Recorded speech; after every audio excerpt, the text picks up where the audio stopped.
Hello students. से पहले की वीडियो में हम scope and division of statistics मतलब सांख्यिकी का क्षेत्र एवं विकास अंडरस्टूड कर रहे थे, जिसमें हमने इसके जो सब्जेक्ट मैटर था वो 3 टाइप में डिवाइड था। Statisticals method, division of classification method of statistics and application of statistics. तो हम पिछली वीडियो में स्टैटिस्टिक्स मेथड्स तक कवर कर चुके थे। तो अब हमारा आगे सेकंड पॉइंट शुरू होगा, डिवीज़न और क्लासिफिकेशन ऑफ स्टैटिक्स। मतलब डिवीज़न और क्लासिफिकेशन स्टैटिक्स का मीन्स था इसमें सांख्यिकी के विभाग के रूप में इसको डिवाइड करना। Practically statics can be divided into following broad division. और इसको भी हम व्यावहारिक प्रयोग मतलब जब बिहेवियर के प्रयोग के आधार पर इसको हम अलग अलग पार्टों में डिवाइड कर सकते हैं। तो डिवीज़न और क्लासिफिकेशन में फर्स्ट देखेंगे descriptive statistics. Descriptive statistics is related to numerical data of fact. Such data are collected either by counting or by some other process of measurement. They may be related to the universe for any subject or may be obtained by sampling process. These data can give answer of certain question or can be used as raw material for other statistical method. Means descriptive statics मतलब जो विवरण के रूप में statement के रूप में जो स्टैटिक्स होती है कि डेस्क्रिप्टिव स्टैटिक्स न्यूमेरिकल डेटा या फैक्ट से रिलेटिव होती है। ये आंकड़े बाय काउंटिंग मतलब गणना द्वारा या मापने की किसी अन्य प्रक्रिया द्वारा कलेक्ट किए जाते हैं।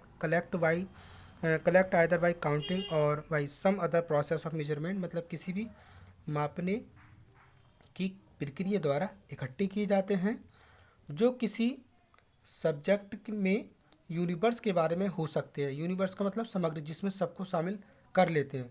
जैसे कि वो एग्जांपल लेते हैं कि हमारी घर में बहन या माता आलू या चावल बनाए तो उसमें सामग्री के लिए केवल एक ही चावल को पका हुआ देख लेते हैं, तो मान लेते हैं सारे ही जो चावल हैं वो पक गए हैं। तो वो इस टाइप से जो एक सैंपल होगा तो उसको हम सैंपल या यूनिवर्स कह सकते हैं, अथवा सैम्पलिंग प्रोसेस द्वारा प्राप्त किए जाते हैं। सॉरी, सैम्पलिंग यही था जो चावल का एग्जाम्पल था। तो ये आंकड़े खुद ही कुछ प्रश्नों का हमें जवाब दे सकते हैं, या सांख्यिकी रीतियों के प्रयोग से हम जो रॉ मटेरियल है, कच्ची सामग्री का प्रयोग भी कर सकते हैं। तो अब अगर हम कुल मिला के देखें तो हमारा जो डेस्क्रिप्टिव स्टैटिस्टिक्स है वो न्यूमेरिकल फैक्ट के विषय में प्रयुक्त की जाने वाली मेथड से संबंधित होता है, जिनके द्वारा इन तथ्यों की जो एक्चुअल क्वालिटीज़ है, विशेषताएं, मौलिक विशेषताएं, फंडामेंटल क्वालिटीज़ है, उनको प्रस्तुत किया जाता है। इसके अंतर्गत जो हमारा डेटा होता है उसको हम क्लासिफिकेशन भी करते हैं, टेबुलेशन भी कर सकते हैं, किसी ग्राफ में भी शो कर सकते हैं, या जो हमारे सेंट्रल टेंडेंसी में के मेजरमेंट होते हैं जैसे मीन, मीडियन, मोड, तो इनको भी इसमें शामिल कर लेते हैं। तो इन सभी मेथड से हम जो न्यूमेरिकल फैक्ट हैं उनको हम इजी वे में बना लेते हैं, एक सिस्टमेटिक वे में कर लेते हैं, इनको एक सीक्वेंस में कर लेते हैं, और डेटा को ऐसा कर लेते हैं कि वो इजी वे में हमें अंडरस्टूड होता रहे। नंबर 3, इन्फ्लुएंशियल और इंडक्टिव स्टैटिक्स। इसमें समझेंगे क्या होता है। All these method are placed in it which help in making generalizations about the population or universe on the basis of study of samples. It includes the process of drawing proper and rational conclusion about the universe on the basis of analysis of samples, making estimates and forecasting, and various methods of decision making among these method, probability theory and different technique of sampling test are important. इन्फिरिएंशियल और inductive statics, मतलब इन्फिरिएंशियल inductive का मतलब होता है उसको जो conclusion के रूप में हम शो करते हैं, या कह सकते हैं निष्कर्ष के रूप में जो स्टैटिक्स होती है। तो इसमें क्या होता है, उन मेथड्स को रखा जाता है जिनके आधार पर, मतलब जिनके बेस पर सैंपल के विषय में रिसर्च करके जो हमारा पॉपुलेशन या यूनिवर्स के विषय में हम उसको जनरलाइजेशन किया जाता है। तो इसमें यूनिवर्स से कुछ यूनिट को सैंपल के रूप में चुन लिया जाता है। चुनने के बाद उसका एनालाइज किया जाता है और एनालाइज के बाद में हम उसका कंक्लूज़न निकालते हैं, फॉरकास्टिंग करते हैं, भविष्य के लिए पूर्व अनुमान, मतलब पहले से आइडिया करके रखते हैं। डिसीजन मेकिंग प्रोसेस भी इसमें शामिल कर ली जाती है। इन रीतियों को इस प्रकार इन रीतियों में संभावना सिद्धांत, मतलब जो पॉसिबिलिटी है, प्रोबेबली है, और जो सैम्पलिंग की जांच करने की जो टेक्निक्स हैं वो सारी इसमें अप्लाई कर ली जाती हैं। नेक्स्ट है हमारा अप्लाइड स्टैटिक्स। अप्लाइड स्टैटिक्स में हम देखेंगे it involves application of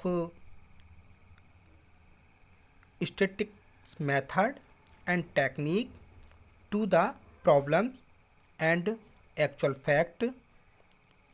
For example, statistics related of national income, industrial and agriculture production, price, etc. are called applied statistics. It can be further divided into two groups as follows. तो पहले हम applied statics को समझते हैं। Applied statics means होता है व्यवहारिक statics. जब हम सांख्यिकीय रीतियों का प्रयोग, मतलब जो स्टैटिस्टिकल्स मेथड्स हैं उनका प्रयोग किसी जांच के संबंध में करते हैं तो उसे ही हम अप्लाइड स्टैटिक्स कहते हैं। अप्लाइड स्टैटिक्स में एक्चुअल फैक्ट और जो हमारे पास बहुत सारी प्रॉब्लम्स होती हैं उन पर स्टैटिक्स मेथड्स को यूज़ किया जाता है। एग्जांपल के लिए जैसे कि हमारी नेशनल इनकम है, या औद्योगिक या कृषि उत्पादन है, एग्रीकल्चर प्रोडक्शन है, पॉपुलेशन है, प्राइस है, तो इनके बारे में डेटा जो हमारे होते हैं वो व्यवहारिक फैक्ट होते हैं। व्यवहारिक सांख्यिकी को हम दो भागों में, टू ग्रुप्स में डिवाइड कर सकते हैं। तो फर्स्ट है हमारा डेस्क्रिप्टिव अप्लाइड स्टैटिक्स। इसमें बता रहे हैं कि it deals with the study of data which are known and which naturally related either to the past or to the present for any area, so that past or present position of the data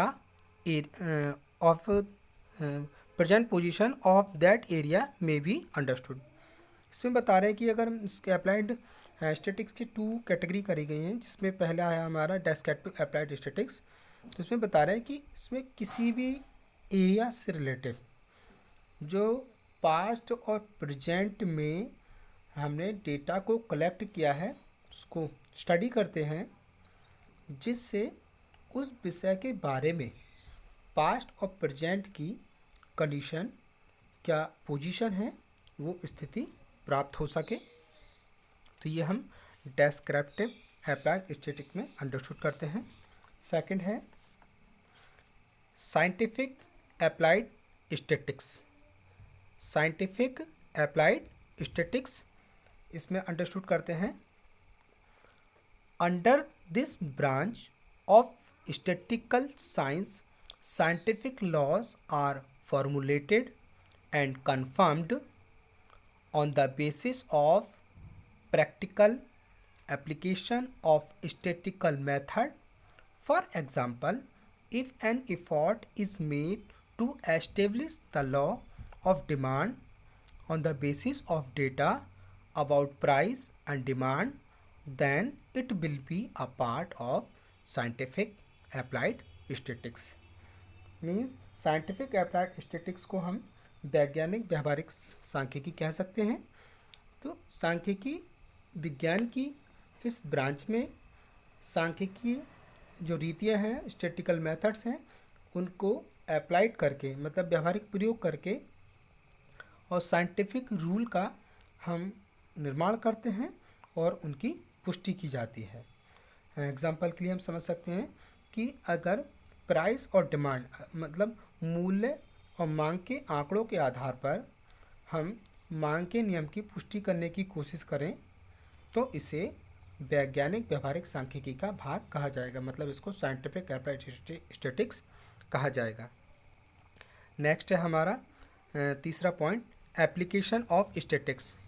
जो हमने तीन category की थी उसमें से ये वाला point है हमारा एप्लीकेशन ऑफ स्टैटिस्टिक्स। देखिए, in early stage the scope of statistics was very limited. It was confined mainly the administration of government and laws, therefore called the science of kings. But in modern times, the scope of statistics has widened.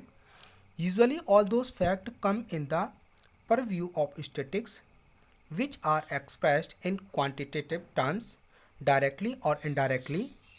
That is why Croxton and Cowden observed, today there is hardly a phase of endeavor which does not find statistical device at least occasionally useful. तो ये हमारा तीसरा था application of statistics मतलब सांख्यिकी के प्रयोग। इसमें बता रहे हैं कि इन अर्ली स्टेज मतलब शुरू में सांख्यिकी का जो क्षेत्र था, स्कोप था, लिमिटेड था, सीमित था। इसका जो मुख्य संबंध सरकार के प्रशासन से था, एडमिनिस्ट्रेशन ऑफ गवर्नमेंट, जिसके कारण इसे राजाओं का विज्ञान कहा गया, साइंस ऑफ किंग्स। लेकिन प्रेजेंट टाइम में सांख्यिकी का क्षेत्र काफ़ी ब्रॉड हो गया है, वाइड हो गया है। सामान्यतः जो भी फैक्ट डायरेक्ट या इनडायरेक्ट मतलब प्रत्यक्ष और अप्रत्यक्ष रूप से संख्याओं में व्यक्त किए जाते हैं, वही सांख्यिकी के क्षेत्र में आते हैं।